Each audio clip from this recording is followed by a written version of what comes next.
Ka-Express, Gilas Pilipinas, confirmed na, Kai Sotto ay hindi makakalaro sa kanilang dalawang sunod-sunod na home court games laban sa New Zealand sa February 26 at laban sa Australia sa March 1 sa MOA Arena. Bagamat may kumakalat na usap-usapan sa social media tungkol sa tune-up game kontra TNT, Tropang Giga at paglalaro ni Bolbol, eto ay walang basihan. Ang tanging official tune-up ng Gilas ay kontra Magnolia Chicken Templados sa SMC Gym sa Pasig noong Sabado. Low scoring ang laro, pero malinaw ang panalo ng Gilas. At si Coach Tim Cone ay nakatutok sa pag-build ng chemistry, pag-test ng scheme at integration ng bagong players sa pool. Ito ang second window ng FIBA Basketball World Cup 2027 Asian Qualifiers, kung saan ang Gilas ay host ng New Zealand at Australia. Dalawang panalo rito ay malaking hakbang para sa top seeding at Olympic dream ng bansa. Kahit wala si Kai, ang rotation ng team ay nakasenter kay Justin Brownlee bilang naturalized leader at scorer, habang si Junmar Fajardo ang primary interior anchor para sa rebounding at post defense laban sa tall at physical opponents. Sina QMB at Justin Baltasar ay magbibigay ng physicality at rim protection. Backcourt sulit pa rin sa playmaking, wing defense, shooting at energy. At si Coach Tim ay nag-draw ng scheme na mas nakatuon sa spacing, pick and pop, drive and kick at zone defense adjustments. Habang si Kai ay focus muna sa kanyang Japan B-League stint sa Kashigaya Alphas para sa long-term health at posibleng NBA opportunities. Si QMB ay cleared na bilang local player at sumali sa pool, habang si Justin Baltasar ay nadagdag din para sa depth. Core ng team ay sina Justin Brownlee, Junmar Fajardo, Scottie Thompson, Dwight Ramos, AJ Edu, Sergio Perez, Calvin Oftana, Carl Tamayo at Kevin Kembao. Ang tune-up kontra Magnolia ay nagpakita ng improved communication and execution sa half-court sets.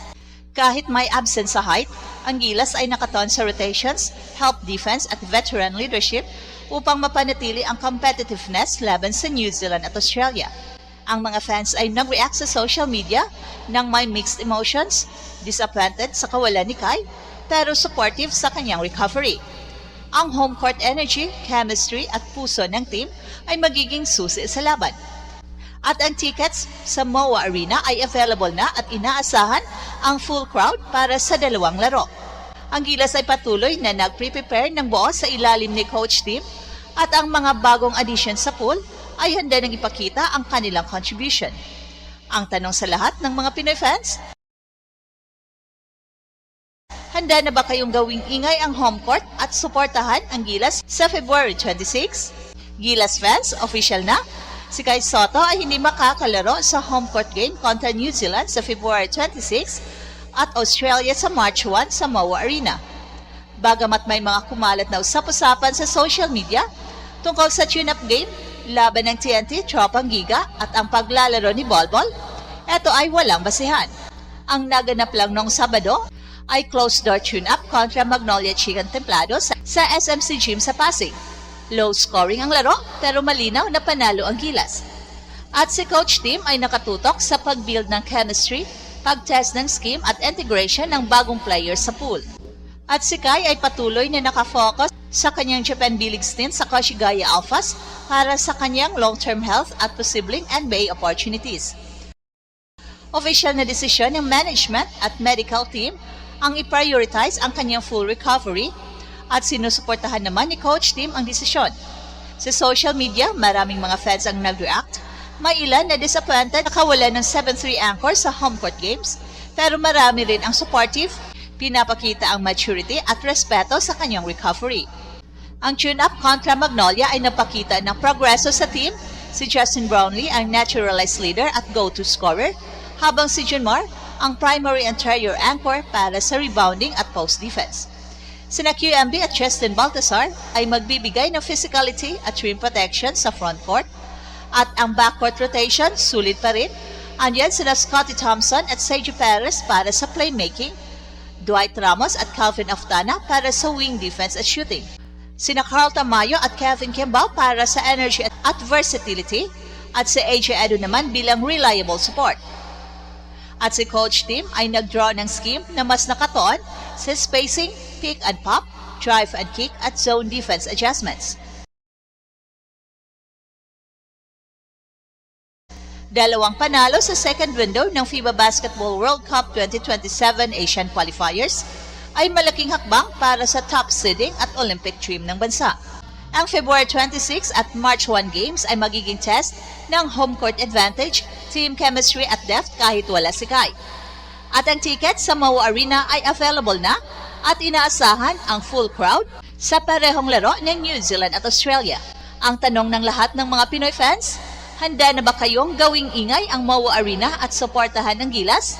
So patuloy lang na mag-monitor sa mga official updates dahil bawat development ay mahalaga sa qualification push ng bansa.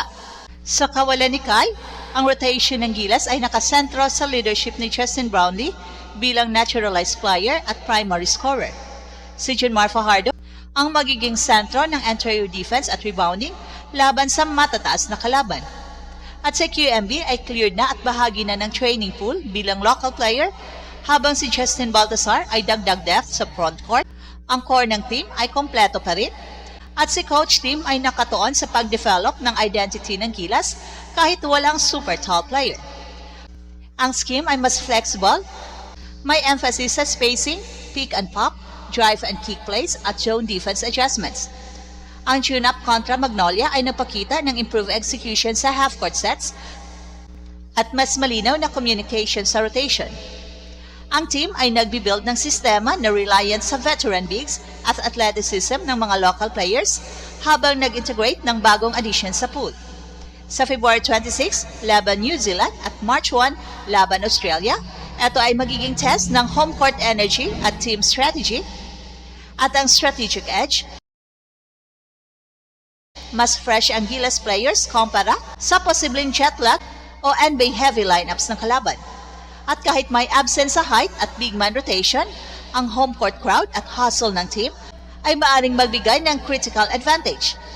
At ang fan sentiment sa social media ay positive overall, supportive sa recovery ni Kai at excited sa bagong addition sa pool.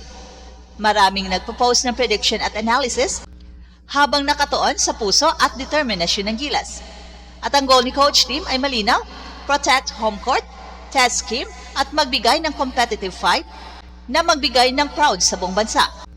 Focus sa team execution at integration ng players para ma-maximize ang rotation at help defense. So ka-Express, handa na ba kayong ipakita ang full support sa Mau Arena?